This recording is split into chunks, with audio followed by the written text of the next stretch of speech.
This is another episode of the Flight Ringers podcast. I'm David King. That's Dan Spottswood. It's good to be here. Thank you. We are professional cartoonists, and we are Legion of Superheroes experts. It is a long issue, though. Yeah, it is long. I've just been working on the issue 300 video. It's actually over 2 hours. But it's not even as dense, I don't think, as this one. This one has a lot of boring fights. Oh, Computo is blowing up stuff and attacking us, where it's not too interesting, there's nothing really to talk about. Yeah. So maybe it would wind up being about the same level of volume as 300 was. Right. Yeah, it's weird. In a way, it's good, I suppose, that they're actually fighting instead of sitting around talking like they do through most of the Baxter series. But there's not a lot to say except, oh, here they are. They're stuck in the ship still, pressed against the wall. Yeah. Right. Yeah, I even forgot about that subplot stuff. All the different attacks by Computo are just kind of forgettable, I guess. I mean, yeah. That's the kind of stuff that I just tune out when I'm watching the show. Right. Like when they have space battles or fist fight after fist fight. Like when you know who's going to be the winner of the fist fight, it's who cares? Let's just get through this. It's just noise, So you're disappointed with this one? Yeah, I am disappointed with this one. I feel like this is... Are you? I feel like this is as good as Levitz gets. Because he's doing all the things he always does where he's bouncing around, but there's actually something happening. And it's all within one story, except for one totally useless chameleon boy page that doesn't feel like it belongs in there. But oh yeah, what the fuck was that? Well, I just felt the need to include him, I guess. He's just sitting around moping. Yeah, but didn't he cause some kind of Oh yeah, that's the plot of the 3 or 4 issues previous. It's when I don't know, he kind of flipped out after he found out who his dad was, I guess, and he forced the espionage squad to go with him to attack the Coons or something, and they got stranded on that ice planet. He wouldn't explain to anybody. He's I as leader, you have to listen to me. You can't question my orders. And he forced them all to go. And yeah, it was a big lightning lad flipped out and just decided to quit being the leader. Cracked under pressure. A lot of shit happened. Yep. Oh, and Timberwolf and Saturn Girl kind of had a moment, made out or something. I was just looking at that. They alluded to it in this, in the annual. But since I was flipping through that issue, I read that, and it's well, they didn't do that at all. She was she did say that whatever, she wants to break up with Lightning Lad or something, or he's being a douchebag. But she also was I saw how much Light Lass loves you, or something like that, And I guess I didn't get the impression that she's I'm going to break you guys up or whatever. I mean, maybe they already broke up, but right. I didn't get the impression that she was ready to jump into the pants of nothing happened. Timberwolf. Well, that's too bad. I don't think anything was going to happen. I mean, especially while they're still somewhat young, it seems like there should be that kind of corny drama. They should be fucking having affairs and shit. That kind of drama should have happened in the Silver Age. Yeah, a little bit earlier than this. Well, they're still 25-ish. I feel like that's still young enough to be stupid. I guess so, but hasn't Lightning Lad and Saturn Girl been married already for people have affairs, dude. Yeah, I know. You're right, they are married. I mean, they should have gone there. He should have done something like that, and he chickened out. He wanted the drama without having to compromise the characters, so it's all misunderstanding. Yeah. She should have gone there. I'm trying to think of boned dirty, Lindo. Yeah, I'm trying to think of dirty animal, the double wolf. entendre type of shit I can say. Right. Drawing a blank. Want some of that lone wolf, some of that timber. Right. Yeah. Do some log jamming. Wants to make some puppies. We're talking about we're talking about the Legion of Superheroes annual number 1, 1982. Volume 2, number 1. The real number 1, the very first Legion annual. There's probably about 12 Legion 1 annuals at this point, but this is the very first. Yeah, I was reading about these annuals, like, because this is the very first Legion annual. There was one Superboy annual way back in 1964. And looking around, like, they hadn't done annuals for like since 1964. They didn't do any annuals. And then there was a big push in 1982, 3, and 4, I guess, where, I don't know, like a dozen titles put out annuals out of the blue. They were probably, I think Marvel probably started doing it first. Annuals had been around, but they were reprints. They were almost always reprints. And like a lot of the, on the Marvel side, the early annuals, I think the early annuals were original, but sometimes they would be reprint stuff. But the DC stuff was almost always reprint stuff. And I think those sort of disappeared because they just started folding them into the regular series, like pretty frequently there for a little while, like every 6 or 7 issues of Superman or whatever, they'd have a 100-page special that would just be greatest hits. Oh, yeah, that could be part of why DC wasn't really doing it. But also, like, only Superman and Batman really ever had annuals. Outside of those 100-page giants, you mean? Right, yeah, those special issues. But Superman and Batman were doing somewhat regular annuals of reprint issues, but they were called Superman Annual, Batman Annual. Marvel, I looked it up on comics.org.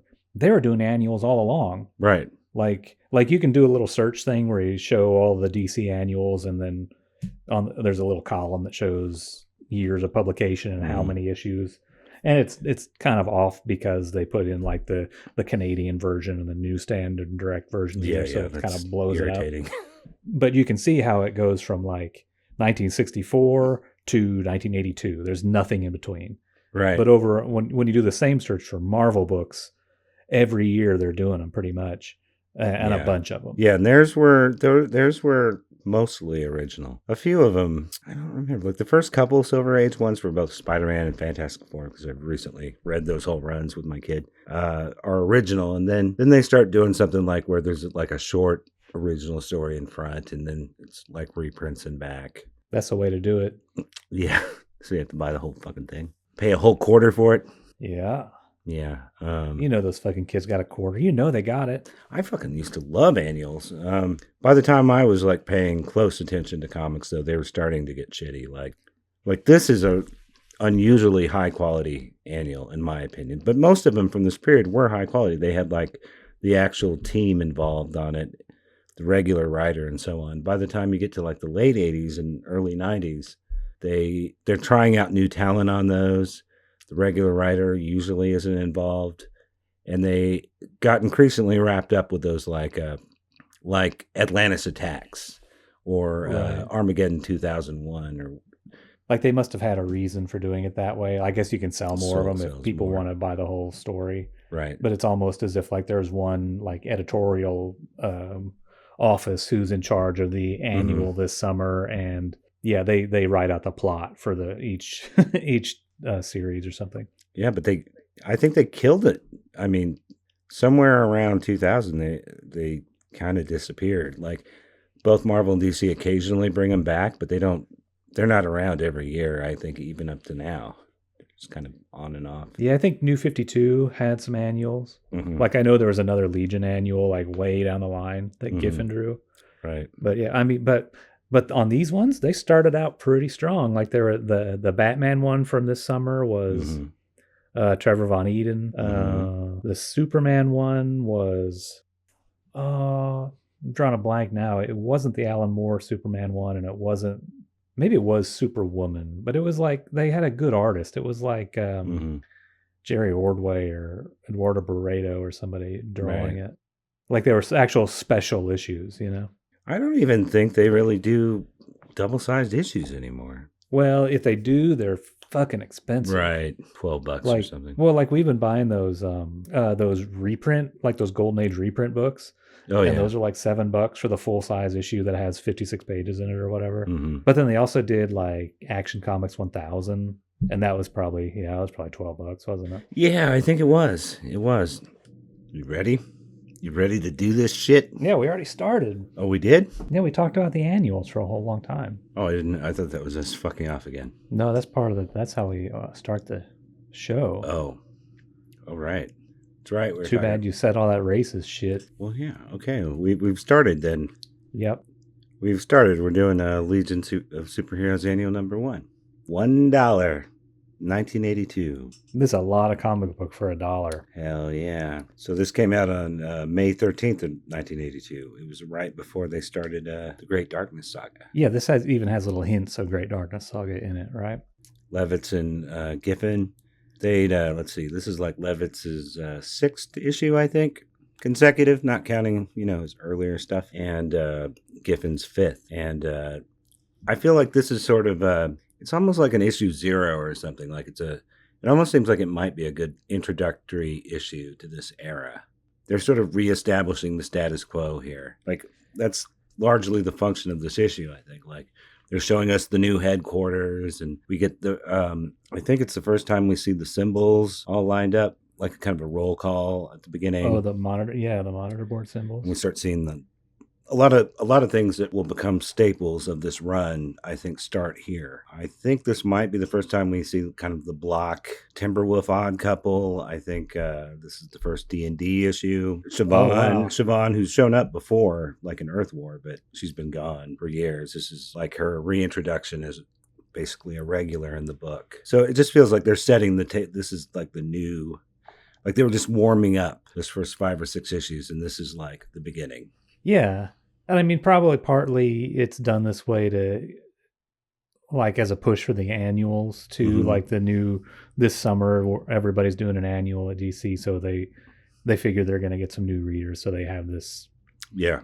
It's written this way with the very obvious, and like beating over your head, the audience identifier character. Right. In Officer Aaron. Right. But yeah, I hadn't really thought about it that way. Like, yeah, they spent 6 months ramping up to this and then Great Darkness Saga. Well, like when Giffen first jumps on, I think they've worked together a little bit before, but they didn't realize until they'd worked a few months that they had something gelling there. Like that rapport that they're known for having was just starting to form in those first 6 issues.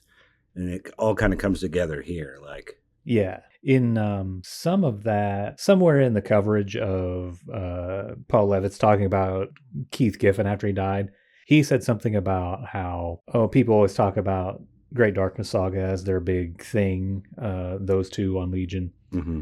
And Levitz was like, well, I was going to do it regardless of what artist I had. It would have turned out different with another artist, but I was going to do it. As if he had planned it out and maybe Giffen didn't know until...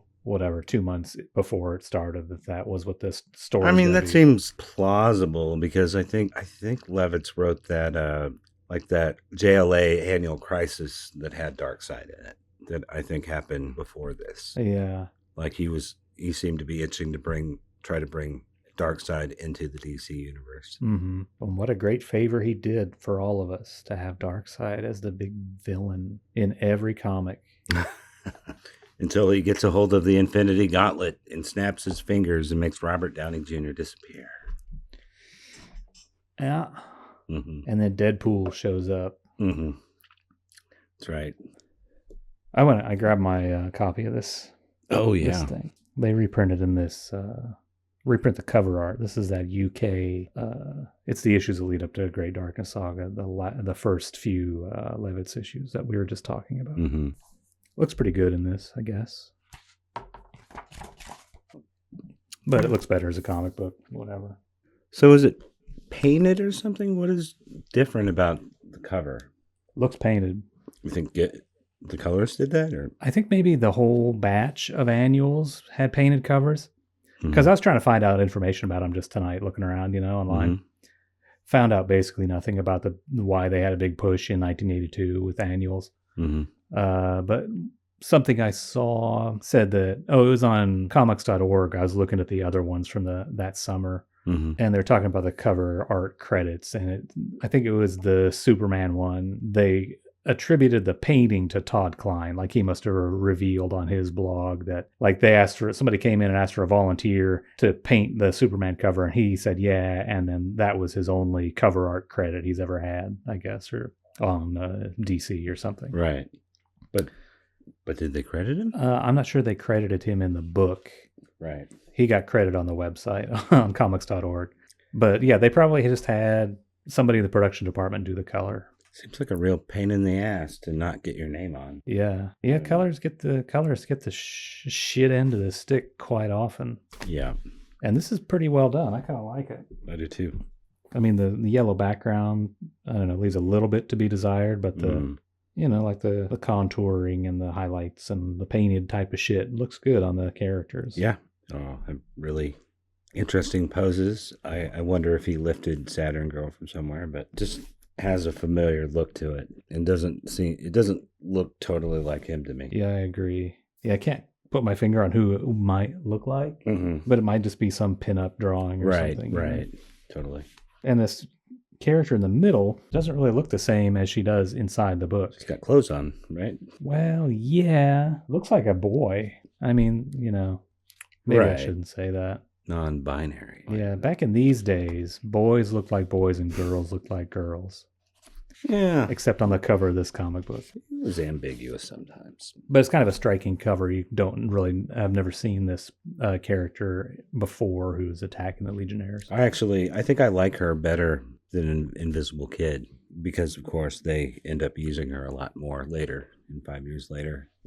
Yeah, I think the Tom and Mary Bierbaum kind of round her out as a bit more of an interesting character. And nothing was done with this character at all between this annual and when she finally shows up again in whenever it is, 1992 or something, 10 years later. I think maybe she pops up for a couple panels to say she's finally been cured, I guess. Oh, okay. But obviously that didn't take because, it worked to her advantage, but she clearly has. She goes around calling herself Computo in the future. Yeah, she still has some computer hacker powers. Right. Super hacker. Totally.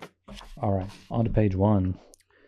Quick question. Man, myth, and magic here on the left. Do you think this is geared towards Legion fans specifically, or was this in Superman and everything else? Well, it says special offer to readers of DC Comics, so it's a DC-specific ad, but yeah, I don't know. Second question. Do you think this ad has anything to do with the inclusion of D&D, which begins properly in this issue? Is it a D&D ad? No, it's not, is it? It's just a gaming thing. Right, but it's a role-playing game. Right. Probably. I bet it is. Like they had to have decided to take out this ad in Legion. You're right. Because I bet a Superman reader wouldn't be into this. I don't know how Superman fans days, hate magic. Magic hurts Superman. Right. But I don't know how. Maybe you just ask, like, if I had a product that I think might be a fit for the readers of DC Comics. Can I call them up and say, hey, which one of your magazines would my thing be most appropriate? Right. And they're like, oh, yeah, your shit. Superman readers aren't going to buy that shit. These nerds who read Legion of Superheroes would probably buy They're totally D&D types. Yeah. Like smarter than your average bear, but also still a nerd who reads comics. Fucking nerds. Right. Yeah, so we have, as we alluded to before, like we have kind of what I think is probably the first symbol-related roll call of the team. Early versions of the symbols, quite a few of these were adjusted over time. They don't look quite the way I remember them. Like, I don't always look at them too closely. Right. But just now I'm trying to look at that Phantom Girl one. I'm going to have to... It's like, it's P. It's a letter P with a dash and then an outline of a girl. That's what that is. Oh, right. Not too clever there. Yeah, it's hard to make out behind the lettering, too. Right. Yeah, these all get changed a little bit. Mm-hmm. Starboy probably stays the same. And Dawnstar. Yeah. Oh, there's the clubhouse behind the guests, several guests. Oh, right. They're also using, what do you call it again? Color holds? Is that what they're called? Oh, yeah. Color holds or surprint.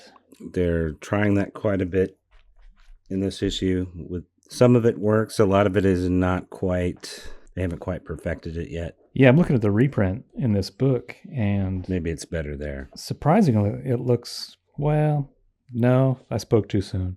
Mm-hmm. It's like half and half. Like the D&D stuff, like I just flipped by, it looks really good, like really clear. That's somewhere where I feel like it really fails the story. Yeah, there's the one later where after the D&D monsters attack the guys and capture them, you can't even see it in the magazine. Right. And here it looks better, but the line work is still like they're using the color information somehow for the reprint instead of like the actual line work, so it looks blown out and crappy. Somehow they got a good version in this first D&D sequence, though. Let me show you. Like, it's pretty clear here. Good line work. Yeah, that's a little better. It's a little more clear what's that. Like in the magazine, it isn't even evident that that's what's knocking them down. They're so faded, they don't look near, like, say, Starboy or whatever. Yeah, and like in this sequence in the comic, it looks like crap here too, but it looks extra crappy in the comic versus in this reprint book. Right. But yeah, it was much better a year later in Annual 2 when they did it all over the place than it is in this one. Yep. So we're introducing Siobhan Aaron, or reintroducing her. She's coming to joining the cast of the book here. She as the official liaison, science police liaison to the Legion. Yeah, she's rolling in on a weird, like, fuzzy black cloud. One thing I noticed about this headquarters is it has that opening in the square in front of the building that we noticed in Annual 2 that Dave Gibbons drew.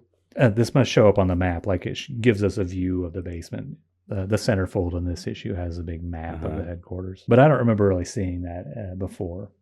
So this may be the first time that Giffen has drawn the headquarters from this angle, too. Leg warmers are still cool in the 30th century.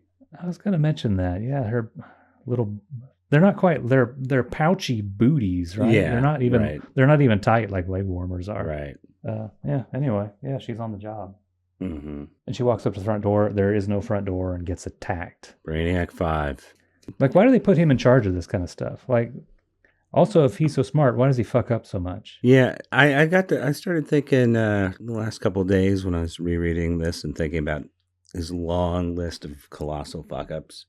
It's sort of like, like sort of the basic premise of his character, at least early on, is he's like, the great-great-grandson of the greatest villain in the universe, and he's trying to live it down and be a hero. But it's kind of like even whenever he tries to do something good, it kind of comes out evil. Like he keeps accidentally letting loose, the infinite man or is he what you would call a fail son? I don't know. I don't know what that is. Have you ever heard of that before? Mm-mm. I guess it's like Eric Trump or something. It's like a guy who's like he has every advantage. But he's still kind of a loser and a fuck up. Right. I mean, I guess that's what I've always taken that to mean. Yeah. It made me, you've probably seen Nightmare Before Christmas, right? No. I think this is Nightmare Before Christmas. I may be wrong. But like the character who's like a Halloween equivalent of Santa Claus wants to replace Santa Claus, and he tries to make Christmas presents, but everything he does comes out Halloween-y. Like it keeps coming out like dark and twisted versions of Christmas stuff, and that's kind of how Brainiac 5 is. He keeps trying to be a hero, but everything comes out a little like a villain. Right, like it's in his DNA to be evil and cause malevolence, right, or to bring malevolence into the world. Right. That's a funny take. I think that's good. I like to bag on the character, but I do like him a lot. But I like that he's like the super genius who's also a colossal fuck up. Much better than when he's more like an angry sociopath later. They start writing more like that later. Right, yeah, when he's the asshole Daffy Duck. Right. But yeah, true to form, he's designed the... like this is their new headquarters, I guess. It's only a few issues old. And he's designed some new defense system stuff for it. And Officer Aaron didn't get put into the computer for this front door thing. Right. But Wildfire and Dawn Star make a brief appearance and let her loose before they go on vacation together. I wonder what they're going to do. She's greeted by Element Lad, who's decided that he's going to be the leader now that Lightning Lad has fizzled out. I think this issue calls into question his qualifications as leader, but even Lightning Lad himself calls into question his own qualifications, right? Right. That's why a little bit later on.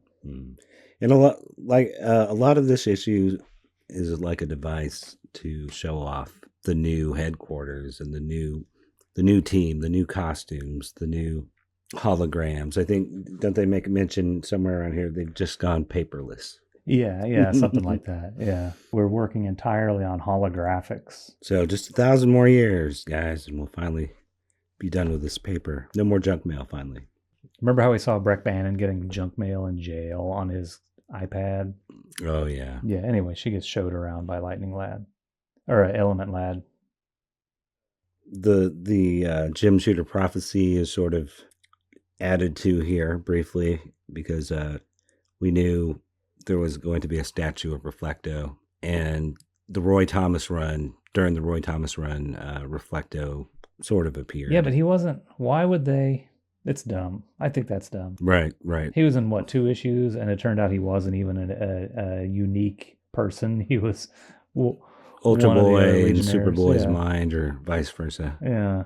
Like, why would they put a statue to that guy? Plus, he didn't die, right? Both of those dudes are still alive. Right. Dorky. Yeah, and it gets more confusing later because I think, doesn't a proper Reflecto maybe join during the 5-year gap? I think so. Yeah, I think they have a real Reflecto. All right, here's the big thing in this issue. Introduction of 2 brand new characters never before seen. That's right. Do you know how to pronounce their last names? You know what? I have always been saying Fokar, right? You Fokar. Yeah, I went on, you can type into Google, like, how do you pronounce whatever? And there was an entry on some pronunciation website for Jacques Fokar. Like, I don't know, a Legion fan, I guess, is in charge of this or something. But you press the little play button on the recording, and it just says Jacques Fokart. Oh, I thought you were going to say Jock Fucker. Jock Fucker. Yeah. Like, get off of my jock fucker. But then the other thing, like, there's real people with this name, and it says Fokar on the other one. All right. I'll try to say it French style, but I'm just a kid from Kansas. Just an old hick from the Midwest. Yeah. I don't got much book learning. So this unfortunate duo has decided to come to Brainiac 5 to solve their problems because he has such a great track record of curing and helping people, such as the Infinite Man. Yeah, they got referred to these guys by Dr. Jimmel or somebody. Right. And they were just like playing a joke on him, I guess. Like, oh, you know who would help you? Yeah, ask this guy. But it's nice to see them. Like I often mention, I like that Dream Girl is a scientist. I like that they're utilizing that here as well as with Mon-El. With some science knowledge coming from the medical planet. Oh, yeah. She says Mon-El's a major part of their medical team. Also, like that it's kind of Fantastic Four, like in that they're all kind of scientists working together here instead of just Brainiac 5 single-handedly doing everything. You've got a few Legionnaires in the lab working. Yeah, that is a good way to play it. I think because I just skimmed over this, this must be what puts it in your mind that Dream Girl is so smart, or maybe part of that. I never remember this shit. I never see her working in the lab with Brainiac 5 very often. Well, I mean, yeah. I mean, it gets forgotten for decades at a time, I feel like. But pretty early on, she changed Light Lass's powers, or Lightning Lass's powers into Light Lass's powers with her scientific know-how. I guess. All right, I'm just saying. All that and brains, too.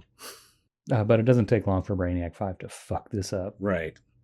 I'm trying to figure out, because he's thinking about this. He's like, I swore I'd never use that circuitry again after the harm it caused. I'm wondering, do the others know he's going to sneak Computo in here, or is he keeping that part to himself? I'm pretty sure they don't know. Right. It seems like they would object, and maybe that's why they're working alongside him, to make sure he doesn't accidentally build a doomsday weapon or start an Earth war. Yeah, maybe ever since he, regained his sanity. Which is not very long ago. Like, probably a matter of weeks in comic book time. And, he supposedly cured a matter eater lad, made him sane again. I think that is also questionable. I think we might not agree on this, but the way he's depicted henceforth he's very changed. He's much zanier. Well, he's still serious in the Substitute Hero special.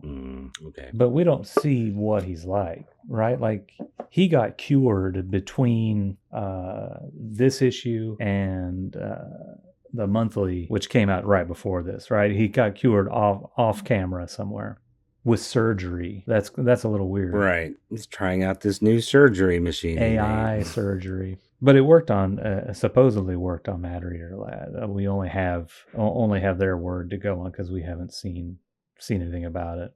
It doesn't, like, doing experimental weird surgery on a Legionnaire doesn't merit actually showing up in the Legion of Superhero magazine for some reason. I mean, we did see some of it. We saw there is that story though. Yeah, but he's not cured at the end of it, is he? I think so. Is he not?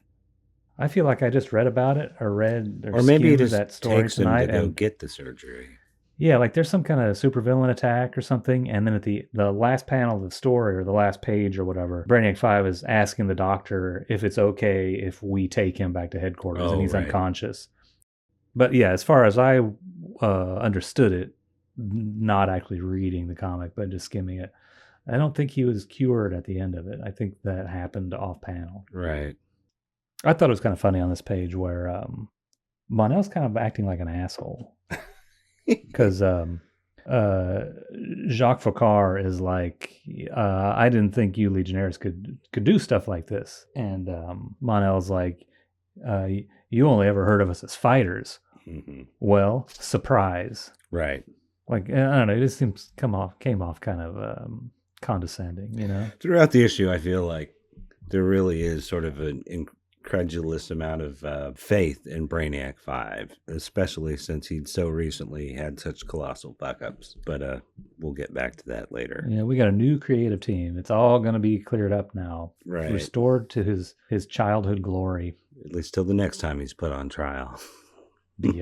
This is Danielle Foccart. I don't know if we said her name yet. She's getting the surgery. Something goes south, and now she has red glow vision. Right. Very, very immediate. Probably for expedience. Within a couple panels, he's brought it up, and it's already gone wrong.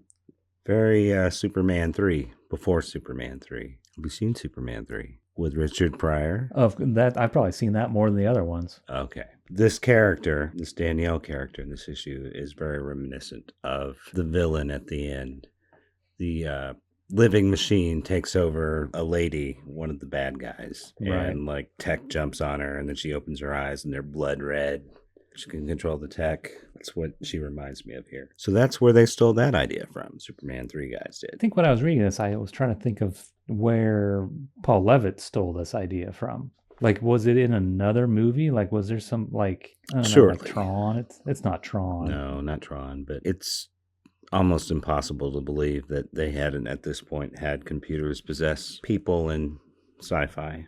There's some Star Treks that are kind of like that, I guess. I don't know. Right, yeah, I don't know either. Anyway, yeah, now they cut to, first they have this little, on the next page, this little text thing across the top. That's the ongoing motif throughout the issue, where Officer Aaron is sending little reports off to her boss of what's going on in Legion headquarters. That is one of two motifs that both start on this page. What's the other one? Lower right-hand panel. Last panel on every page is in a different setting. Oh, yeah. They're all the same size, too. Mm-hmm. I didn't notice that. He kind of abandons it in the last 2 or 3 pages, but it lasts almost the entirety. I mean, I noticed that they were doing that, putting like gags in it here and there. Mm-hmm. But why is it like that? You think Giffen's just trying to do some kind of exercise and put a incongruous panel? Well, I think they're trying to cover a lot of ground in this, and they want to touch on all the characters and keep track of all of them at once and set up the Great Darkness Saga. So I'm guessing Giffen thought this would be an easy way to do that. Yeah, like on the bottom of this page, it cuts to the medical center, and then does the next page No, the next page doesn't continue at the medical center. No. I think they do that a couple of times where it just continues on the next page, but mostly it's elsewhere. Yeah, that's weird. I didn't catch that at all, except for the oddball ones where, like, the substitutes. I think it's a good idea, I think, because then you don't have to spend a whole bunch of panels each time you cut scenes. You just briefly see what's going on. It's like a second camera view. Right. Yeah, like in another comic, you might put the whole bottom tier or something in another location for a second. Like, the other interesting thing on this page, I guess, is Cosmic Boy's new duds. Another first for this new era. This is I think of this as like his definitive costume. I mean, I guess it is. I mean, it is just kind of an update of his original costume, but this is the one. Like, most newer versions seem to be some iteration of this. Though for some reason they decided pink was not manly enough for him at some point. Started getting more and more purple. Oh yeah, just like the X-Men coverall suit from like Legion of Three Worlds or whatever is kind of purple, isn't it? Right, and I think by the time Levitz comes back in the aughts, by then he's wearing maybe like an all black costume with like tiny little bits of pink stripes, but they just keep shrinking the I don't know what they consider girly, I guess. Yeah, it's they're worried people will consider girly. I think pink's an awesome color, but even when I was reading these comics as a kid, no, I really do. I think my son always hates pink, and I always tell him it's my favorite color, and try to break those stereotypes down.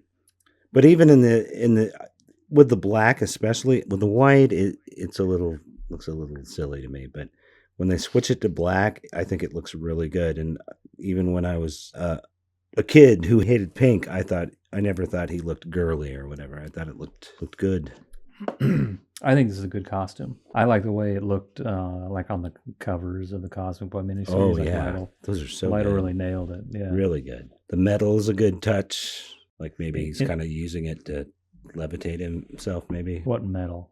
Well, doesn't he have metal on his costume now, like his wristbands and? Oh, I guess that's metal. I just thought it was white. I thought it was padding. No, it's metal, dude. Oh, okay. But he does have this dumb mirror, a holographic mirror, which seems absolutely ridiculous to me. And then I guess they make digital mirrors now. This is like a new thing in the real world. Yeah, I mean, it would be like using your phone. Which a lot of people do. Yeah. Well, even though you could just turn it off and just look at the reflection. Right. But there are digital mirrors now, and this is going to be interesting going forward because I guess maybe you can apply filters to them so people don't have to see themselves as they really are. They'll start seeing right, like so it's not really a mirror anymore. They'll have the big cartoon eyes or whatever. And while a traditional mirror will cost you $15, the new digital one will cost you $1,015. Yeah, and it'll get bricked every 3 or 4 years by the software, right. And you have to get a new one. Yep. Just add it to the LCD TVs that are down at the bottom of the ocean. Mm-hmm, mm-hmm.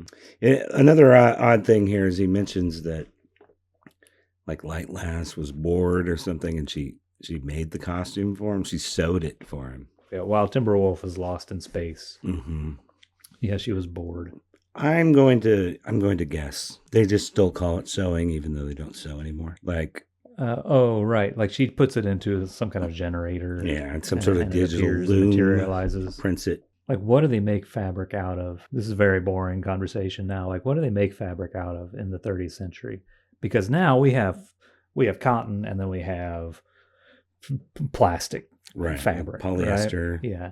And we know now that shit's awful. I mean, we've known that forever. That's really bad for the environment to make a bunch of fabric stuff out of plastic, and the little particles break off and they're in the ocean and all that stuff. Mm-hmm. So have they bounced back, and now in the 30th century they're back to using natural fibers that are biodegradable? Or is it some kind of special plastic that is biodegradable? Or is it film? I wonder. Well, I think it's got to be something plastic-like, right? Because they're wearing like Lycra or spandexy stuff. I can't imagine that. That's made out of rubber, right? Is it rubber? Like elastic is rubber, and I mean they probably use some kind of thread that doesn't break. Well, yeah, I don't know. Since this is still an optimistic future, I would like to believe maybe someday we'll have some sort of biodegradable plastic. Mm-hmm. Or the worms that eat the plastic. It seems like that ought to be a doable thing. You'd think they would have come up with that by now. No money in that, I guess. You think there would be No. money? They could just make your stuff start deteriorating after like 3 years, so you'll have to buy it again. Oh yeah, like your clothes have an expiration date, like they turn to powder. Right. Everything starts like CD rot happens to everything made of plastic. Yeah. Yeah. And then you'll just be out walking around and your clothes disintegrate. Your clothes just fall off. And you can cover yourself up, but it's too late.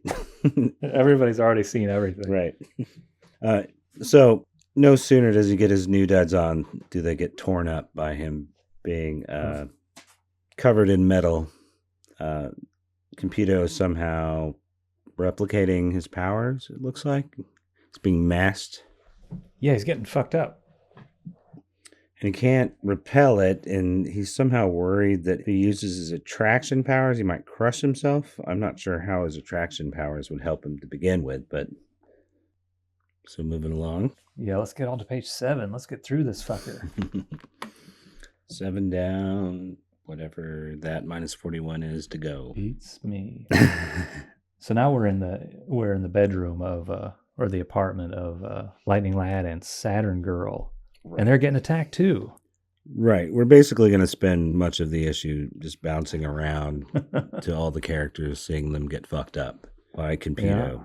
Yeah. That's all I really have to say, other than Lightning Lad is doing his usual whining. His tenure as leader, which they can't all be winners. He didn't turn out to be that great of a leader, and he sort of resigned in shame, like maybe the issue right before this. Yeah, is it because these guys got lost in space? Yeah, and the rest of the team was like, no, you're being too hard on yourself. He's like, nope, I fucked everything up. I quit. And he had stubble, and he was disheveled and defeated. Chain smoking. Right. Huh. Yeah, I mean, he's probably just not cut out to be a leader. Right. He's a follower. Well, yeah, it'd be pretty boring if they were all great leaders, and pretty much all of them had been up until him. Yeah. How Wildfire managed to be a good leader is beyond me. Bad writing, I guess. Bad writing made him a good leader? Right. Like bad writing would just make him a good leader, even though it wouldn't make sense for him to be a good leader. Right. As the writer, all you have to do is say that he's a good leader, right? Right. Or a bad one. Just seems inconsistent with his character a little bit. I mean, he could get people to do stuff, right? Yeah. Light a fire under your ass. Right. Yeah, but the guy just gets pissed off and randomly attacks teammates at meetings. Yeah, burns up stuff all the time. Weren't we reading one recently, or someone made a flippant comment at him, or he just blasted him across the table? I think so, yeah. It's leadership material right there. But speaking of Light Lass being like a good seamstress, I guess now Lightning Lad's a master chef because he was trying to get some food out of this weird food generator thing before it blew up and tried to kill him. Right. Just like a Star Trek replicator. It's an atomizer. Oh, yeah. But also like atomizer, that's the thing that like you put perfume in, right? Yeah, I guess. I guess in the future, an atomizer is the thing that puts atoms together to make your food for you. Mm-hmm. Yeah, atomize. I think of like people getting destroyed in science fiction. Oh yeah. It seems like that would be where you put the trash, maybe. Right. The atomizer. Maybe after you take a shit, the toilet atomizes it. Maybe that's what it is. Oh, like he's. Oh yeah, that is. Yeah, it's not the food. She says it's. Oh man. What now? Like Saturn Girl says something to the effect that it thinks everything in the apartment is garbage to be disposed of. So the atomizer is their garbage disposal. It's not their food generator. Okay. Yeah, their food generator is their auto chef. Looks probably. Yeah, auto chef. Boy, my reading comprehension's kind of down on this issue. It's kind of flying by the seat of my pants on this one. It drops as the pages turn and the hours pass. Yeah, I mean, I read this 2 days ago. Yeah.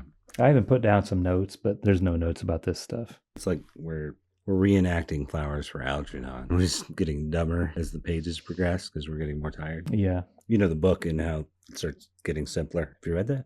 Did you have to read that in school? If I did, I forgot it. I had to read that in high school. I'm pretty sure I didn't read it in high school. You ever see that movie Charlie with Cliff No. Robinson? Oh my God, No. it's such a good movie.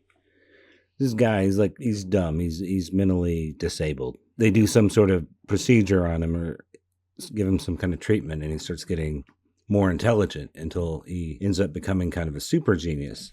But something happens and it starts to wear off, and he's trying to devise some way of curing himself, but inevitably, as the pages progress, he goes back to being a kind of a simpleton.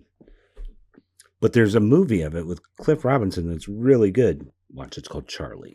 That's also the plot of the Jeremy Renner Bourne Identity movie.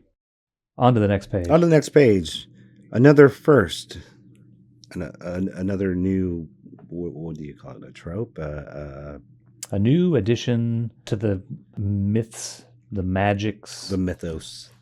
Yeah. The Giffen, Levitz repertoire. Yeah, repertoire. D&D, which probably started getting popular right around the time just a little before this comic came out. Still very popular 1,000 years in the future. Only now, instead of using your imagination and dice, it's holographic. And it's only fighting, right? It's interesting because the way it's depicted here in the future, it looks like it's devolved into it's like Mortal Kombat or Street Fighter or those the games where there's just two guys beating the shit out of each other, right? Mm-hmm. I mean, in other issues, there's multiple people playing. Mm-hmm. So I don't know if it means that they just take turns fighting each other, mm-hmm. or if they have if they're questing or something like that all together. Oh, I should say this is also the first appearance of the beard, Starboy's beard. Oh yeah, I noticed that Sunboy pointed it out. Mm-hmm. I assumed that he'd had it in previous issues. Nope. He's it's weird. I think he's clean shaven in the previous issue, so he grew it pretty quick. Probably used his atomizer to make it grow out.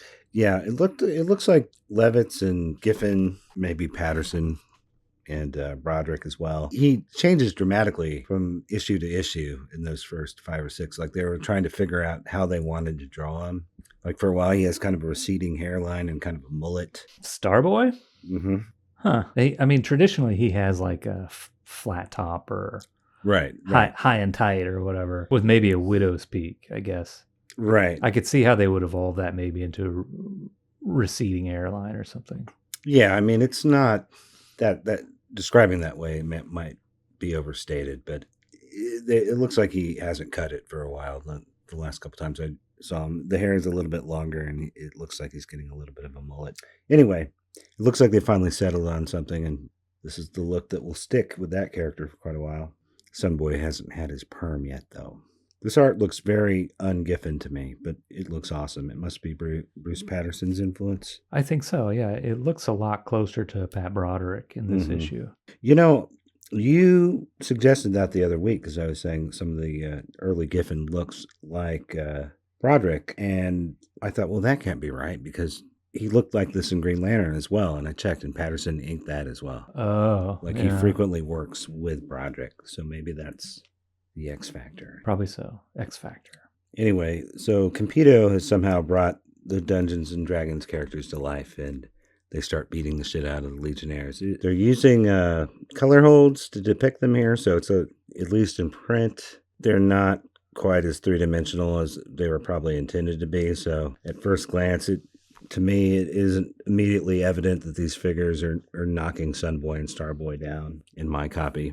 Yeah, like the monsters in the game turn on the players, Starboy and Sunboy, and they're like swinging their swords and shields at those guys. Right. And like maybe if the little swooshes, I don't know what you call those. I haven't read the Mort Walker handbook in a while to remember what those kind of things are called, but those effects, those movement effects, maybe those should have been black line instead of the color hold line or something, so it would appear that those guys are leaving the game Tron style and entering the real world. Or I don't know what. Right. Maybe Tron's the wrong example. Like they had some difficulty like having those lines commingle with the regular lines that are colored in, so they're sort of relegated to that yellow space. Well, yeah, also they're what the color hold is cyan on top of yellow. Mm-hmm. And then the room is this kind of pale green. Mm-hmm. So then they get lost in the background of the room too. Right. They're trying. They'll get it right. Yeah, for sure. Real quick. Okay. Is there some kind of color hold business going on the bottom of that page right before? The bottom? The bottom left hand where the beam is hitting the... Well, there's... Oh, I think there's some... what is that? It's some black dot screen, and I think it is Starboy's... I think it's Starboy's power. Oh, okay. Right, because this is Sunboy's power, so this is probably Starboy's power. Yeah. Yeah. And then there's a tail of some monster sticking up in the middle. Right. Okay. Yeah, I remember when we were looking at annual number 2, you pointed out how when Starboy uses his power, it's like a circle of dot screen around his hands, and then rays of dot screen come out. Oh. And you didn't remember ever seeing that before, and I didn't either. And I don't remember any of it now. Evidently, I'll take your word for it. Giffen started that to demonstrate Starboy's power. Right. Like, because it's hard to, like a power like that where he borrows mass from stars and applies it to whatever his subject is. Like there wouldn't really be like a ray of fire that comes out to do that kind of stuff. So right. I guess Giffen came up with using zipatone to do it. Like it's dark matter from a black hole or something. I don't know. Yeah. Something pseudoscientific-y like that. Yeah, it's what gravity looks like or something. Mm-hmm. So then we cut back to our fearless leader just blasting away in vain. Some sort of wall created by the villain, probably made of, what is it called again? Inertron. He spends, for a guy who wants to be the leader, he spends almost all of this issue just blasting away at walls and getting nowhere. Yeah, just spinning his wheels. Totally pointless. What a waste of effort. Mm-hmm. Yeah, you almost don't need to read the pages with Element Lad on them. There's also a little bit of an Agatha Christie kind of thing going on in this where several of the members are taken out for the entire issue. Dreamgirl and Mon-El are almost immediately knocked out, and a few more as it goes. Probably this is just so they have fewer characters they have to juggle. But by the end, we have like half a dozen Legionnaires who are in comas or unconscious. Agatha Christie, like the 10 little Indian. 10 little you-know-whats. Yes. I suppose in a way it's a good way to like introduce the characters, show off their superpowers, and then get them out of the way, right? Then make them somebody that has to be saved by Brainiac 5. He's going to do it. Right. I guess it's this page. We didn't know this was Computo until now, huh? Where Daniel Fokar somehow does this big demonstration and says, Computo lives. I guess you're right. Yeah, he doesn't mention it by name. Yeah, and we get a weird, it's like his image, his Silver Age look appearing in the background. Yeah, I don't know quite what, is there like some kind of weird force blast or something, or yeah, like it's energy. Yeah, it's some kind of weird image, incomplete image of Computo. It looks kind of cool. That could maybe should have been a whole page or something, but space is at a premium here, I suppose. Several of these final panels that are showing what's going on elsewhere are smartly showing the world outside of the headquarters to give you a sense of the scale of what's going on here, so it doesn't just feel like a TV series stuck on studio, like you're getting a sense that this is affecting the entire planet. Yeah, they make it seem like it could be, but they don't say what the effects are on the entire planet. We don't see cars stopping.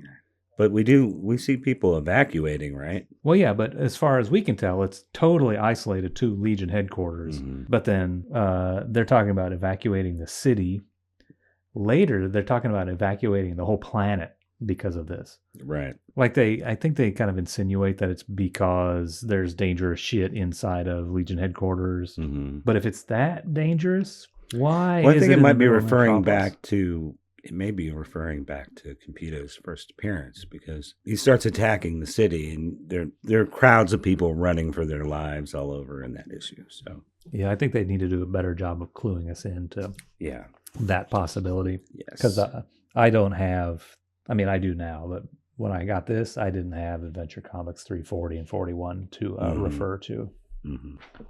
Yeah, and this sort of continues with that. Yeah, this is the evacuation montage, huh? It looks pretty cool. Like they have like this shuttlecraft hovering over this crowd of people. Giffen's done a handful of those for Legion. He gets better. You're absolutely right, though. I totally missed that. We're not seeing any like carnage. We see people leaving, but no sense of why. It's more like a bomb threat or something, like they're worried that the planet's going to explode. Right, yeah. Get out before something bad happens. But they never try to evacuate the city or the whole planet when other Legionnaire villains show up. No, it doesn't seem like it. They kind of rely or trust that the Legionnaires will wrap it up, So I don't know why Computo is different. Like they managed to defeat Computo. Well, maybe it's because they have the liaison who's telling everybody what's happening. So she's blowing things out of proportion, maybe. She's ratting on them. They're like, we got this, and she's already telling the cops. They're fucking things up. Like constantly sending tweets out to Chief Zendak. This is his first appearance as well. Oh, really? Mm-hmm. I noticed there's a drawing of him later, and he looks totally different than he eventually looks. Anyway, we cut over to Bouncing Boy and to a damsel. I understand why this page exists for exposition, but I hate the writing in this. It doesn't make any sense to me. It doesn't make sense for the characters because she's, of course, talking about how traumatized she is because 1/3 of her was killed by Computo. And her husband, who she's been married to for several years by now, is like, what? I didn't even know all this. It seems like if you're married and have a somewhat functional relationship, you'd be aware of something that significant. I mean, or at least aware of the gravity of it. And I guess he knew the basic details, but he's like, oh, I never even occurred to me that would be a traumatic thing for you. But I think it's serving the function of telling the reader what happened, but it makes him seem like a complete twit. Yeah, he never gave a moment's thought to how she must have felt. Right. But she probably never talked about it. Yeah. And in fact, I think she probably didn't. Like, like some of these characters, they have it's like their pet trauma, and it's like every time they're on screen, they're like, whatever, the tragic lab accident, etc., those types of things. But every time Duo Damsel shows up, she doesn't have a page where she's like, I used to be Triplicate Girl. I'm whatever. I'm so tentative and getting into adventures and stuff. She doesn't have that. She's like, Superboy doesn't like me is kind of what she says. And this is sort of like an emotional retcon in a way, because in the Silver Age, they didn't have that kind of emotional depth, like, oh, well, one's gone. It'll never be mentioned again. Levitz comes and he wants to bring, I guess the comics are a little more realistic now than they were in the 60s, so he feels he needs to explain why she was not talking about it. Yeah, I didn't have too much of a problem with this, but yeah, now that you pointed out, like, yeah, he ought to know. They've been married for 100 issues or something. Right. But yeah, I mean, not every marriage is as perfect as yours and mine are. Right. Well, he's kind of a heavy guy. He's just glad he can't believe he's even with this girl. He's not gonna push his luck by asking her what's bothering her. Right. He's got 2 wives. He doesn't want to look a gift horse in the mouth and press his luck, right? Right. Now Shadow Ass enters the picture. I gotta give her the 411. Yeah, why do you have to give her the 411? We've been reading this comic. But anyway, he's like, I don't have time to talk about this. I got to keep blasting at this wall. Meanwhile, here's another great example of how in these comics they tend to depict time like Superboy's time as if it was just another planet, like another place, not another time. Like things seem to be happening concurrently all the time. Somehow what's going on in the future is affecting him in 1969. Like, I just felt a disturbance in the force. Like, this panel doesn't need to be here. It's really irrelevant and dumb. Well, they needed to put him in there somewhere, and they felt they had to somehow thematically tie it. Because this issue is featuring all of the members. Right. Well, it's a gag. He's like, there must be some kryptonites or something. Right. Why is he in 1969? Duh. You are tired. 69, dude. 69, dude. No, what is it? Well, what is this, 1982? So he's Superman in 1982. So 1969 is going to be like, 12, 13 years previous. So they're just trying to get us up to date. They're just trying to get us up to date on what year Superboy lives. If Superman is constantly in his early 30s, then Superboy has to be, 17 years previous, and that would put him in 1969. Right. That's the logic. I guess I get it. I thought Superboy was back in 1936. But it's a literalist. Yeah. Floating timeline. He might have should have just said 20th century AD or something like that. Yeah. Then they could avoid dumbasses like me being like, how can Superboy be in 1969 when he actually lives in Smallville in 1930s? Oh, right. Well, they didn't count on anyone who's reading those comics to be reading these comics. Well, but he was adults. In the 30s like 5 years ago even. Was he? Seems like it. They just don't really talk about it. Usually when he shows up in... Well, no, they do. They always go back to Smallville. They just don't say what year it is. Right. Well, I think it's like Pleasantville. Or they do some kind of... It has become like a motif that it's like always the 50s there. Uh-huh. Which isn't the 30s, I know, but... The 30s. It's always the 50s then. It's always the 50s and the 30s, but no. Well, all right. Thanks for the explanation. I'm telling you, that's what it is. No, I believe you. You're right. You don't believe me. I do. I mean, yeah, it's dumb that they named the date, but during this period, they're frequently, I don't know that they do it in this issue, but they're naming the dates to the future too, which is equally dumb. Because they always put it 1,000 years ahead. Thus, you're just replicating the problem you have with all your present-day characters. Like, why aren't they aging between 2076 and 2089? Well, they're aging, but not significantly enough. I don't mind it in the Legion, but I guess for some reason it doesn't make sense to me to apply it to Superboy back in the 20th century. Like it's like Gasoline Alley, you know? Like, yeah. Like you can have Walt Wallet and he's like, hey, it's great here in 1983. Mm-hmm. Me and my 7 grandkids and 18 great grandkids. Right. It was just yesterday, 90 years ago when I found little Walt on my doorstep, you know? Yeah. And it's like, yeah, okay. I guess this is how we're doing it. Yeah, I think he's still alive. I think so too. Freaking old now. Speaking of dumb, we have the Shrieky Girl and the Growy Guy working on the ship. I guess they're like making out these days. Yeah. And then the ship gets taken over by Computo and takes off, and they're squeezed against the wall by the G-forces. There's a pretty good panel of an agonized colossal boy pressed against the wall. It looks like a Kevin McGuire drawing. Yeah. Yeah, that's all that happens on that page. Yep. There's another not too notable panel. It's just Lightning Lad and Saturn Girl crawling away from the wreckage. Lightning Lad is no doubt whining about what a terrible leader he is. And the third original Legionnaire also frees himself and immediately passes out. And then we get a panel of the subs getting shit on, because that's what they do. Yeah, I don't care if you're the Legion of Super Pets. You're not getting in that building. Yep. It's pretty funny. In keeping. They're hard luck heroes. How come there's no Legion of Super Pets in this comic? No respect. I don't know. This is before Crisis, right? Yeah. Oh, and the next page, they just recap all the shit that's happening to the other Legionnaires on these other pages. Once again, we do get a little bit about Brainiac 5 saying he wish he was crazy. At least he had an excuse then, I guess. Like he fucked this up while he was perfectly clear-minded. Mm-hmm. And that is worse than being crazy, I guess. I want him to be like, I'm so stupid. Right. So stupid.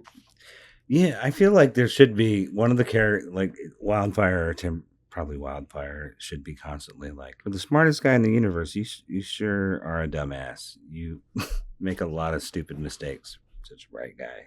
Yeah, I want Brainiac 5 to have some real crises of confidence. He never does.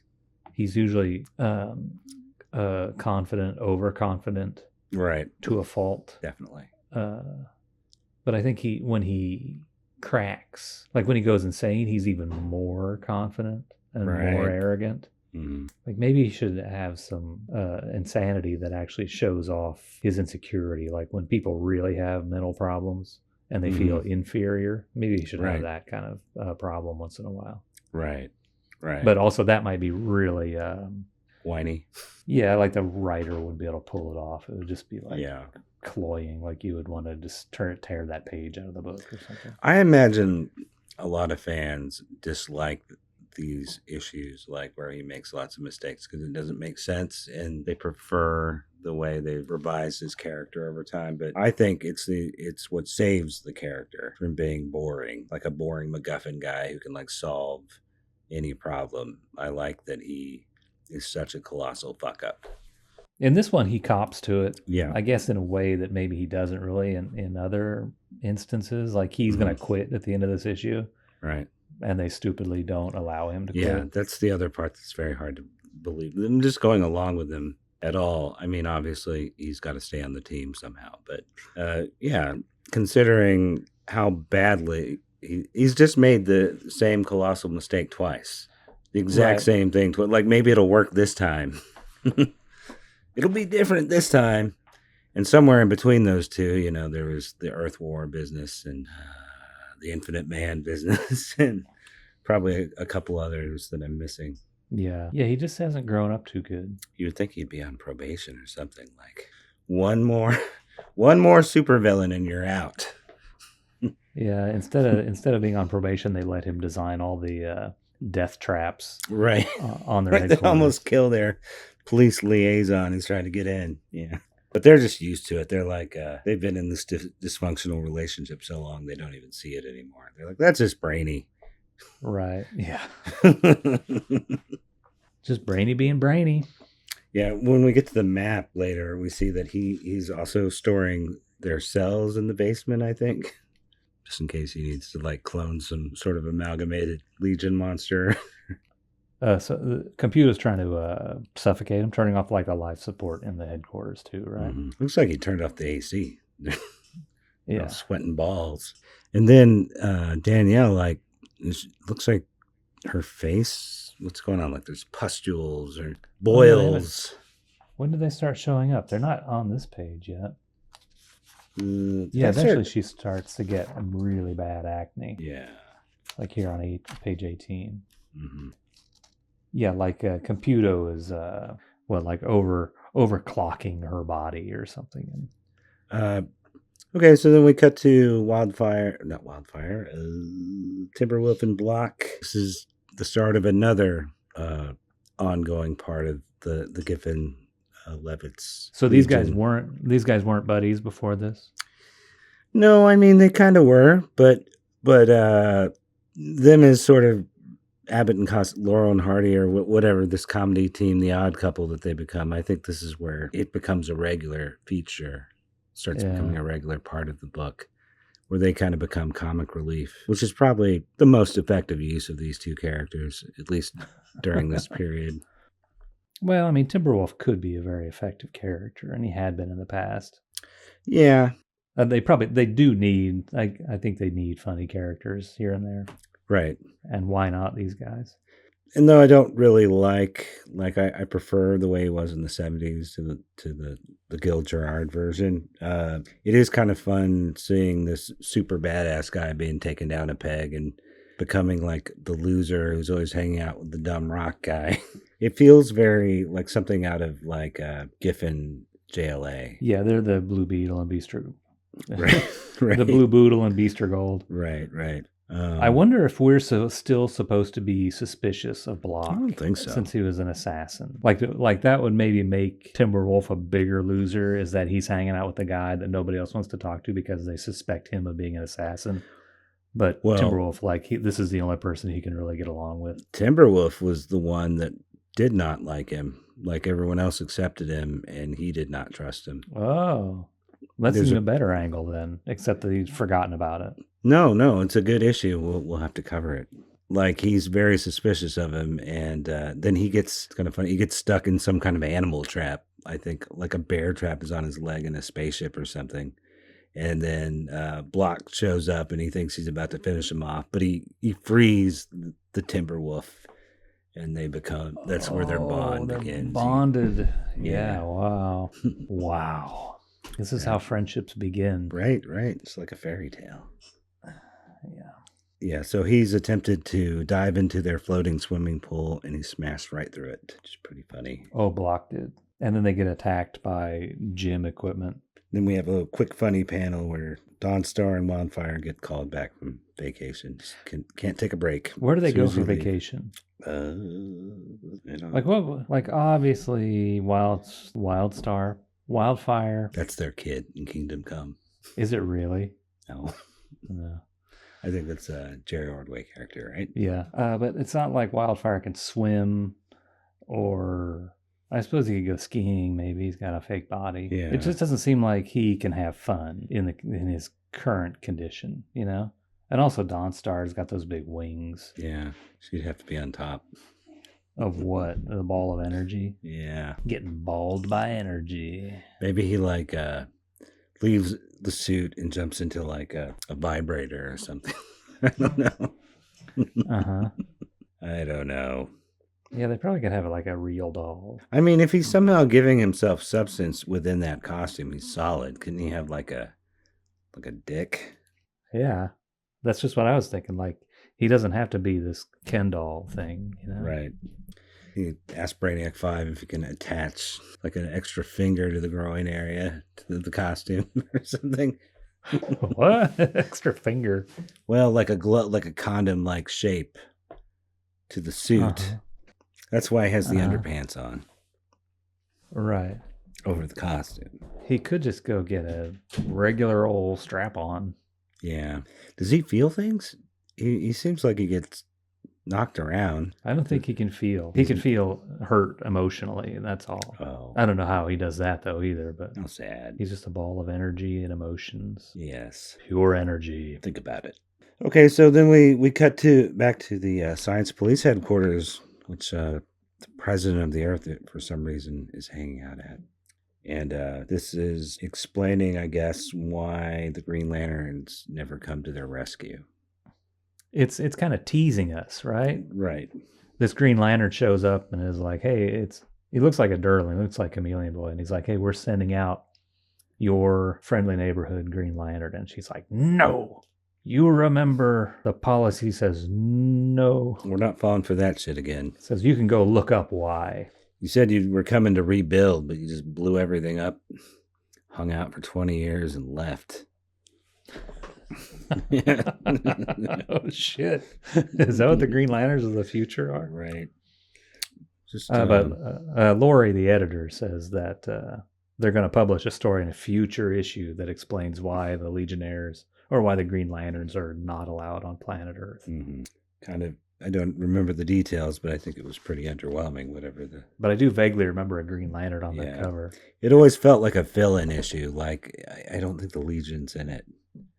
Like, it's all just the story of the Green Lantern. And, I don't even think Giffen drew it, but I might be remembering wrong. I couldn't find President Allen on this page. Like, in the first panel, she looks like Officer Aaron sitting at a big desk. Oh, yeah, she's at a desk. It's weird. Yeah, it's kind of a confusing page. Well, they're living in a police state, so of course her office would be in the Science Police headquarters, right? Yeah, I guess so. In the last panel, it's kind of like in Ferris Bueller's Day Off, how they keep cutting to the guys joyriding. Mm-hmm. We were cutting over to, they're still flying out of control. How do you get off this thing? I'm going to be sick. I forgot that those guys were even doing anything. This is a Colossal Boy and a Shrinking Violet. They might be doing something. They're kind of getting it on right now. Ew. They're tooting? They were on this frozen asteroid. They only had beans to eat for 3 months. That's right. All right. Now we're getting somewhere. Page 18. Are we? I feel like we're reiterating the same shit over and over again, but yeah. Yeah, we're getting nowhere. It's taking so long. Not as long as it's going to take Invisible Kid to decide whether to do anything about it or not. I feel like that's the rest of the issue. Do I do it or do I not do it? The rest of the issue, we're literally not halfway through yet. He's like, well, how should I do this? Mondo. Whatever. Yeah, he's continuing to... Computo is continuing to degrade Daniel's body, and Jacques is still calling him a monster in French, like the 10th time in this issue. Brainiac's like, if I could just think my way out of this somehow. We get sort of a hint of the modern Brainiac here, because he's starting to think, oh, the girl's the weak point. We just need to take her out. But then at the last second, he's like, no, we're here to save her, which is good, I guess, because I don't necessarily like the sociopathic Brainiac. Yeah, but the real Brainiac from the 60s, his first thought would be to save the kid instead of his last thought. Right. Then we have a pretty cool panel of these eyes over space. I guess it's supposed to be Darkseid, though of course he doesn't have eyes like that. At first I thought it must be Mordru. But... Yeah, he says, I sense a power. It must not challenge mine. Right. Yeah, we don't know who this is, and we don't know the power that they're sensing. Right. Oh, this is a good page. Oh, the girl attacked by vacuum cleaners. It says, the vacuum's gone wild. That's right. The girls are helping Ultra Boy redecorate his room. All his stuff, they say, is in storage. I'm guessing this must be tied to when they thought he was dead, because that lasted a while. That time that he became Reflecto. Like, I don't remember the exact details. He somehow got lost in space. Maybe during that intergalactic circus business. Yeah, and they didn't know he was alive until the Reflecto stuff happened. So they probably, this is why waste his room. Let's pack up. Get rid of all his shit. But did they put somebody else in the room? They just packed up his shit. Right. And they didn't even know he was dead yet. And they still packed up his shit. Right. But anyway, vacuum cleaners have not changed too much in 1,000 years. Well, I got a Roomba that does this, and it's not that big. And it can never wrap its hose around. It's not a face hugger. Right. Yeah. And how come she didn't turn intangible and just get out of this thing? It was too fast, I guess. And then it blows up, I guess. The vacuum cleaner. Yeah. Something explodes. I don't know what it is, but this Computo is pretty sadistic because he ends up just intermittently blowing her up over and over and over again in a few pages. Maybe he's blowing up the vacuum cleaner. Blowing up Phantom Girl over and over? Yes. We'll get there. Yeah, I forgot that. Okay, so this is clearly Darkseid, I guess, because he goes, go my little mockery, go seek out new power. I think that's what he was calling his kind of doppelganger versions of Orion and Superman and everybody.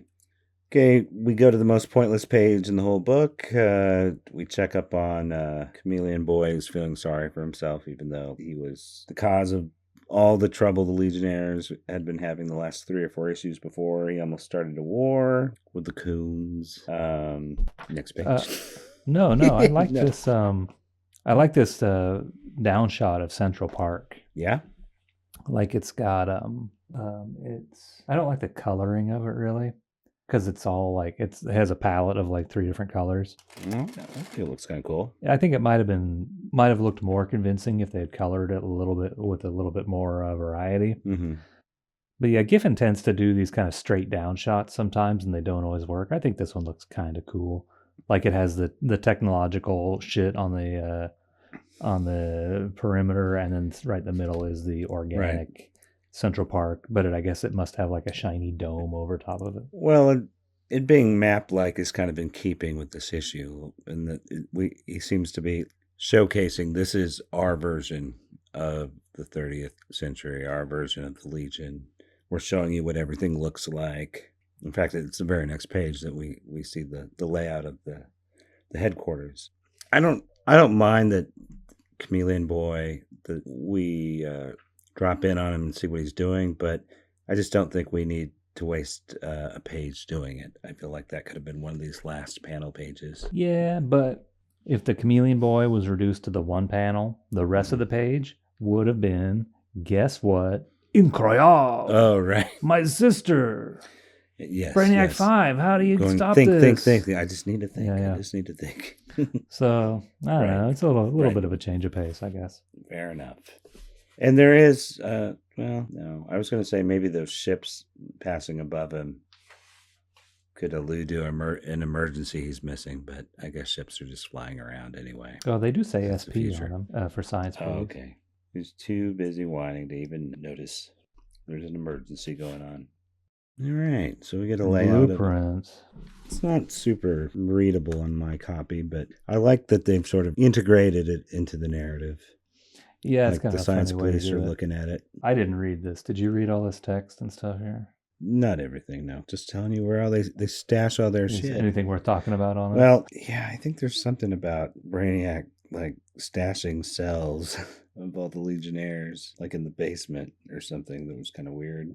It's a little weird that they have a time chamber with time bubbles and time projectors. I mean, that makes sense maybe up to this point, but like I think in later, once the Time Institute is sort of established, I think they have to go over there to do anything that major, like traveling through time. I don't think they have a personal time machine in their HQ. Oh, really? They use those time bubbles willy-nilly, though, right? I thought they just had them in the garage. Maybe. Oh, this looks so much better in this reprint.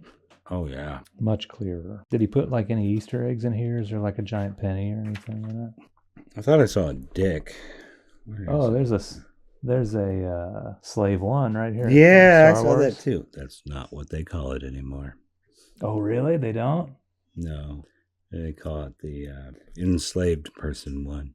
No, they call it like the fire spray or something. Fire spray. Okay. The United Planets monument and plaza in front of HQ conceals security system including anti-phantom detector. Whoa. They have a ghost repellent. I don't want Phantom Girl like watching them take showers, I guess. They snuck the Enterprise in here, right above the Slave One. No, that's just their usual shuttle, right? Right, the Enterprise. Storage tesseract leads into extra-dimensional storage space. I didn't know they ever had that. That's funny. It's a good idea. That's where all the stuff you forgot to draw is. Yeah, I mean, they like to put in these maps or the cutaways and stuff. Mm-hmm. But it's too much work for the authors to ever really stick to it, right? Right. So it's just kind of I don't know. I mean, it's kind of fun as a kid to look at this stuff and see a map and see these diagrams and stuff. Mm-hmm. But nobody's going to remember this, you know? Like, they're going to have the arsenal on the roof next time they need it to be on the roof, you know, instead of down in the basement. You know they got more than one letter where someone was like, how did he go from the gymnasium to Brainy's lab? It shows clearly in Annual 1 that those are on different floors. They probably do that in this comic. Right.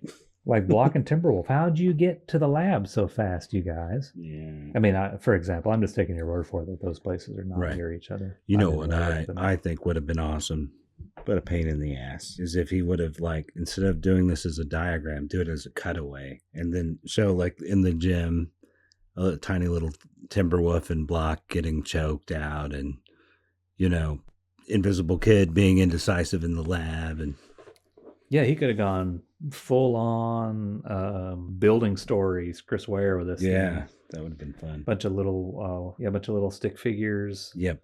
You fucked up. Not so Giffen. Smart, are you, Keith? Damn. I guess I'll never get to tell him I fucked up.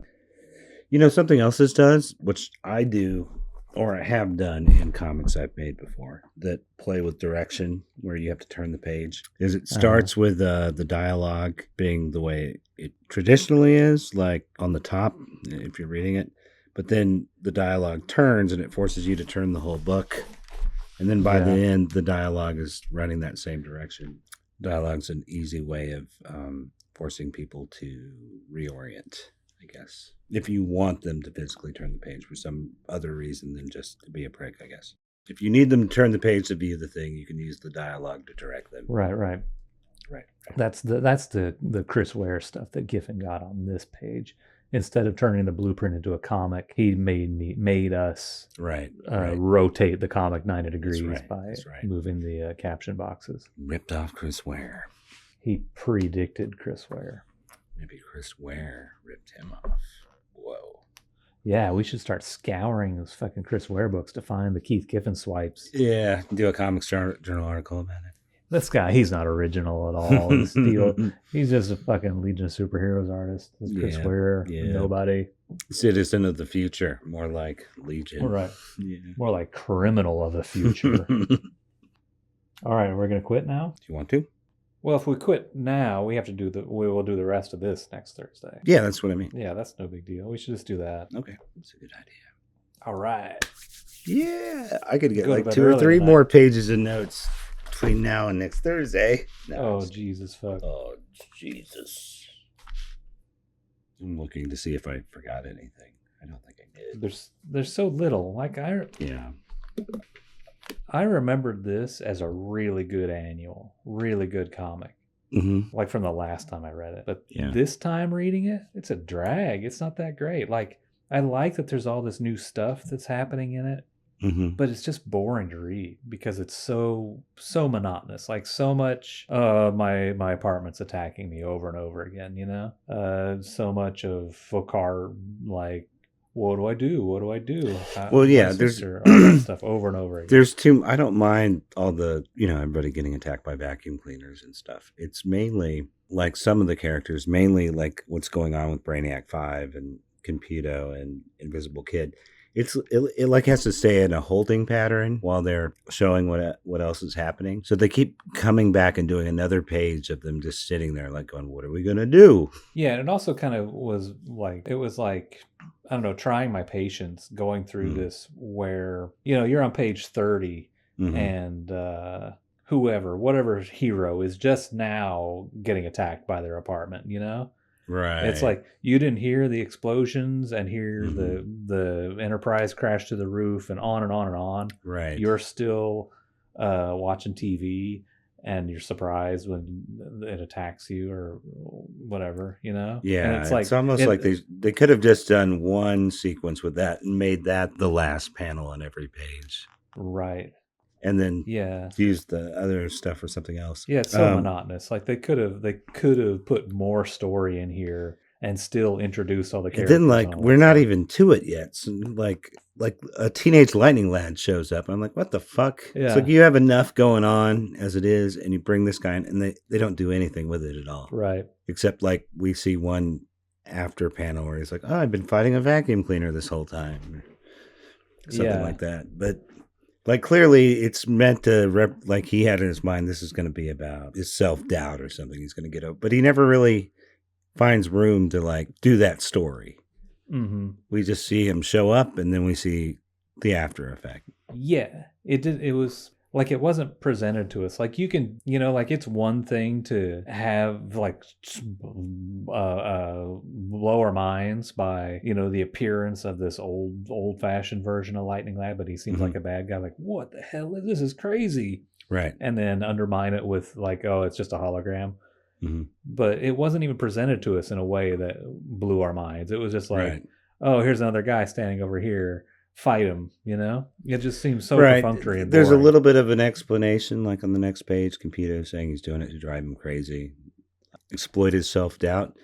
But then we never see him fighting this doppelganger at all. And we never see him dealing with his self-doubt or whatever. Yeah. Yeah, the Dawn Star Wildfire thing, they bail out Colossal and Shrinking Violet. That's the end of that. Yeah, that's one of my favorite pages. What he's like, I'm the leader. I'm going to find the way out. And she's like, did you try the floor? It's so fucking dumb. Oh yeah, well yeah, this is on the headquarters map. We just looked at it. Right. He forgot. It's such a new place. Oh no! If I keep shooting at this wall through this whole issue, maybe I'll get out. Yeah, like I guess maybe she should be the leader. Yep. On page 27, they finally get to the part where he's like, where Brainiac 5 is going to get him to take the Invisible Kid serum. Like, yeah, that's the thing that's completely unexpected and out of left field. Right. And kind of cool about this issue. Mm-hmm. But it takes him a long time. A lot of monotonous, uninteresting stuff happens before it gets to that. Right. And then there's a bunch of we still have to.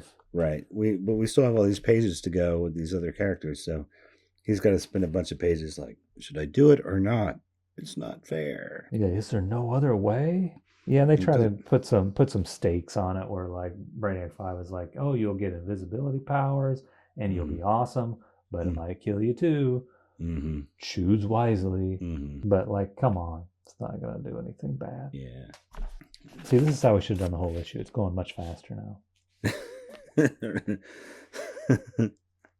I kind of like this drawing of Danielle Fokar with all the pustules on her face. Mm-hmm. I mean, I think it's a good drawing. She is hideous, of course. Like this one over here. She's like, "What are you doing, human?" And she's all bumpy and underlit and stuff. It looks pretty crazy. Yeah, man. It's kind of cool how they do the hair. The Danielle hair. Yeah, on that drawing you like. Yeah, Giffen he can draw black people. Yeah. Some of these guys, they can't draw black people. Yeah. I really like this inker a lot. Yeah, who is it, Patterson? Or is it Malstead? It's Patterson. Yeah, and speaking of him, like he must be inking these like the dotted outline of invisible Jacques. I think those look really cool. Like there's some kind of close-ups here, like way back on page 37. Like it doesn't look like a Giffen drawing at all. It looks like somebody else. Like it's like he did thick to thin kind of brush stroke kind of, and then took away part of the line instead of just drawing an even line weight for the dotted line for the dotted line. Is that how you say it? Yeah. Why wouldn't they use the color hold for Invisible Kid? I don't know. Is that just white's probably a hard one to pull off? Because if things are off registration, it's probably swallowed up by the ink or... Yeah, probably the it's not even off register, just what do they call it? Dot gain. Dot gain might really close up white line really easily. Mm-hmm. Yeah, this will work out. Even though these pages go faster, we have the letters column too. Oh, that letters column was kind of a bust too. Yeah.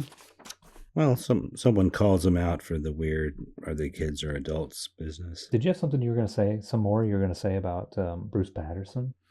Oh, I think I interrupted you when I was raving about his dotted line drawings. No, I just think he's great. I mean, I like what he does with Broderick's work, and I like what he does with Giffen's. The other fella, is it Malstead? Malstead, yeah. He inks the early Giffen stuff while Patterson is doing the Broderick. And the Giffen stuff, I mean, it looks okay. But when Giffen takes over when they switch places, Broderick and Giffen, they switch inkers so that, Giffen ends up with Patterson and Broderick ends up with Malstead. And his work looks like shit when Malstead inks him.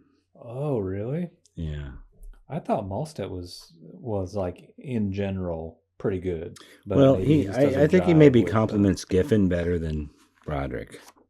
Yeah, Malstead also inked Lytle, I think. Like he stayed on it for quite a while on the main. Like he didn't work on Tails or anything, but I think he did. He did the first bit. I think he might have even inked some of LaRock even before DeCarlo showed up. You smell what LaRock is cooking? Heating up the rock. Yeah, I think Malstead. He looks pretty good on Giffen. Yeah, I mean, I think they were a good matchup. Like when Giffen started doing his more cartoony kind of look late in this series, Malstead's not quite up to the task or doesn't quite fit right. Right. For that stuff, you want Carl Kessel, Bob Oxner. See that guy up there? That's Starboy. Oh wow, yeah, I remember that. That's Broderick, huh? That's Broderick and Patterson drawing that? Yeah, I think that's Broderick, yeah. But I think Giffen continues that look initially. Weird. What kind of haircut is that? He's like he looks like Morris Gibb of the Bee Gees or something. Right. Or maybe like a knight, like is that kind of like a medieval looking guy, like when you watch the Three Musketeers movie, or maybe Robin and Marion or something? Like, is that what those guys look like? A 70s kind of knight Robin Hood. Lightning Lad around this time had like a medieval haircut for a minute, where he had this haircut reminds me of someone like Mike Love, like who's losing his hair but wants to still look kind of hip, so he's growing it a little longer in the back. And right. Yeah, and that also applies to Stay tuned.